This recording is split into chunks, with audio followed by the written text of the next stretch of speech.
sure to check out Agelessgeeks.com for your figures and collectibles. Be sure to check out our podcast, hosted by me, Daredevil19, and Starblast Studios. The link to our podcast on Spotify is in the description, and we do a lot of awesome topics from figures to anime and just a ton of other stuff. So what is going on, my fellow collectors? How is everybody doing today? Daredevil19 here, and today we're going to be doing a special or different type of video. I do kind of do these types of videos, but this video here, we're going to be going over the most rare or most expensive SH Figuarts Dragon Ball figures. I found about 5 that seem to be the most expensive. Most of them I'm super positive about, but without further ado, let's get into the video. We've had tons of releases in the SH Figuarts Dragon Ball line, over a decade's worth. We've gotten a bunch of different Gokus, Vegetas, Brolys, Gohans, regular releases, San Diego Comic-Cons, New York Comic-Cons, Premium Bandai exclusives, World Tour exclusives, and more. There are tons of figures in this line. But which one of these figures are the most rare and incredibly expensive on the secondary market that you would have to spend an entire month's worth of paychecks on just one of these rare Figuarts Dragon Ball figures? Well, I did some research into finding out which of these figures is worth more than your rent or mortgage. So there's a ton of SH Figuarts Dragon Ball figures between the prices of about like $100 to about $250-ish bucks. So just to name a few, I'm not going to name every single one of them. You have Figuarts like Cooler. He's more around like the $150 range. And then same goes for a few other figures, like you have Majin Vegeta, who's around kind of like the same price. You have the 2.0 Scouter Vegeta, which he shot up pretty much right after he released. He shot up to like $100, but he's around like that 150, 160, 170 price range. Then you have Kid Goku around like 130-ish, 140, 50. And then you do have Super Saiyan God Goku, which is a reason why they did do an exclusive of him not too long ago. But he's also around that price range. Both Android 16s, the OG one, and the recent exclusive one, both of those are around 100 to like 140. The exclusive is a little more expensive. You have Dodoria, he's around like $120, $130. 2.0 Piccolo recently went over $100 as well. And more like expensive ones is Master Roshi, like on his way to 200. The Perfect Cell, the original version, is around that $200 price mark as well. And the Awakened Warrior Super Saiyan Goku is also around the $200 price range as well. There are a bunch more around these price ranges. Like I said, I'm just covering a few just for this part because I'm going over the top 5. There is 5 other figures that really are a few of them are just insane with how much they cost on the secondary market. The top 2 especially. The bottom 3, they're all over $300 pretty much. So the other 2, when you hear the price of number 1, you'll probably lose your chestnut. Alright, so those are figures that are heading over to $200 or above, as I did name a few that are around that $200 price tag there. So let's get into the list here and start it off with number 5. And coming in at number 5 is the 2012 San Diego Comic-Con Gohan. So what I did, I looked up what these figures last sold for. So this Gohan, he was around $200 not too long ago, but recently shot up to over $300. We do need a 3.0 version of Gohan from the Cell Saga, so hopefully we do get an updated version, because all we got, not counting that battle damage version, all we got was the manga version, which was like the 3rd figure released in the line over 10 years ago. Then they just repainted it, which is what This Gohan right here is the 2012 San Diego Comic-Con one. He's just a repaint of the manga to the more anime accurate colors. And then we do have the battle damaged Gohan. So we definitely do need an updated version of Gohan. This version of Gohan, this is my favorite version of Gohan, and I know it's a lot of people's favorite version of Gohan, but yeah, this figure shot up to over $300. So he is number 5. Now coming in at number 4, it's 3 different figures. Well, it's one figure, but they did 2 repaints of it. So coming in at number 4, these I found going from over $275 to $450. That's how high I saw them sell for. So these releases here are the cheapest one was the regular release of the Dragon Ball Z version of Broly. The last one that I saw that sold for around $275, and some other ones sold for around $300. Then the next most expensive one is the latest Z version of Broly they made, which was the 2018 San Diego Comic-Con Broly, and he is last being sold from between $350 to $400.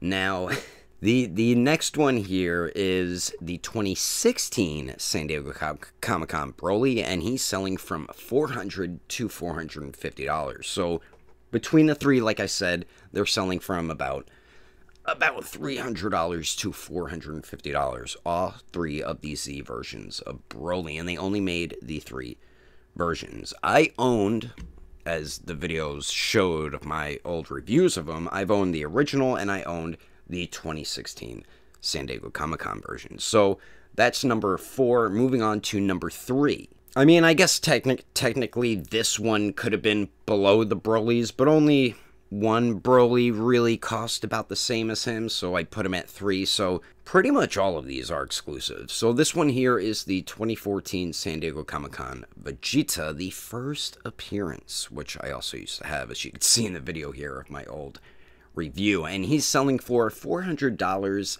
and up. So all of his figures that I am seeing sold, and the only way I could see where they're sold is on eBay. That's the only way you could see where they're sold. So I look, when I go in there, I see how much they sell for, and I try to go by like an average price.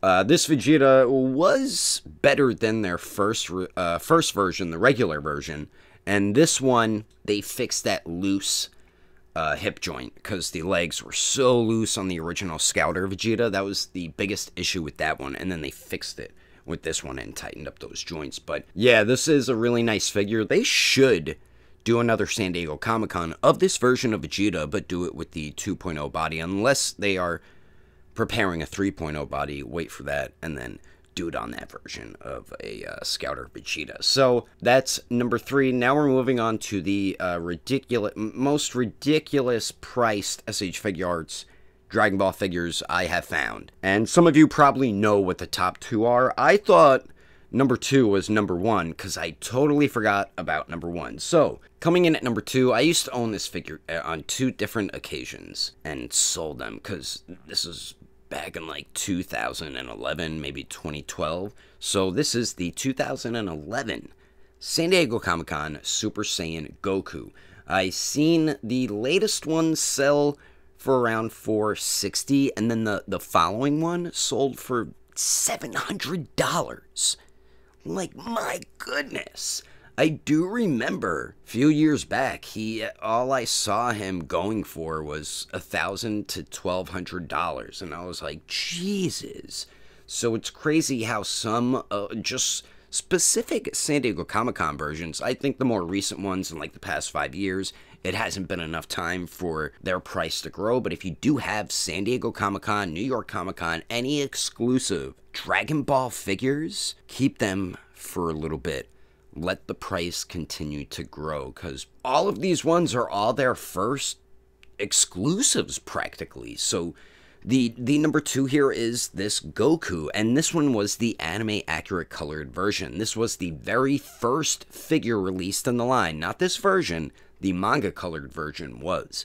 Then their very first exclusive was this Goku right here. The main difference is the sash, and then his wristbands. For some reason, when you watch Z, because I was wondering why they colored it purple, I'm like, why is it purple? Aren't his wristbands and sash always blue? But when he used to first go Super Saiyan, I don't know if it still happens, I doubt it does, but back in Z, when Goku first used to go Super Saiyan, for some reason his sash and his wristbands would change to purple, but his undershirt would still stay blue.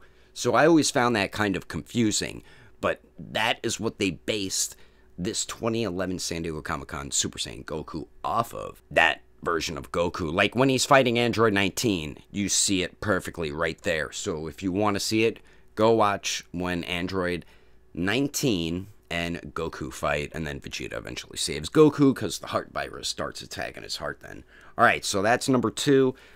Giving you guys some pretty good history lessons as well on these figures. So coming in at number 1, a lot of you probably know this one, and this is the 2015 Mexico exclusive Goku, and this was the Frieza Saga Goku. It's listed for thousands of dollars, which is just utterly insane. That's more than so many different people's rent and mortgage. If you pay more than that, you are you're extremely rich. But I couldn't find any that sold recently, but I doubt people really are paying thousands of dollars for it. Like someone has it listed for like $4,995. Another one's like $12,000. Like who's gonna buy that for $12,000? Rich people. So yeah, this one's number 1, but as you see my review here, this was the US version, which was also, I think it was a World Tour exclusive. I could be mistaken. It might have been a San Diego Comic-Con exclusive, but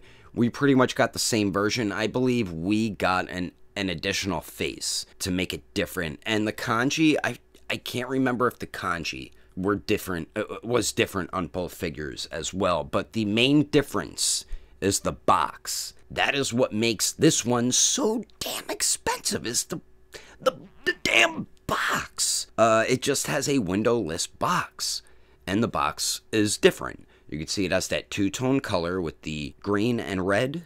Sorry, I'm not looking at a picture of it right now as I'm recording this, but a picture of it will pop up as I'm talking about it. But yeah, the only main differences between the two is the box, and I think the US version had that one extra face. The Mexico exclusive might have had an extra accessory, but I can't remember it off the top of my head. But yeah, these are the top 5 most expensive and most rare SH Figuarts Dragon Ball figures on the secondary market today. You can probably find better deals on them from collectors selling in Facebook buy-sell trade groups, or even on Instagram. People are probably selling them for much lower. eBay, people usually price hike like an SOB. They really, some people go insane with it, like the Mexico exclusive Goku. Like, who's gonna pay almost $5,000 for it, you know? Some people, like I said, have that money, but not every collector is super rich. There are super rich collectors out there. So, yeah, this is the video. I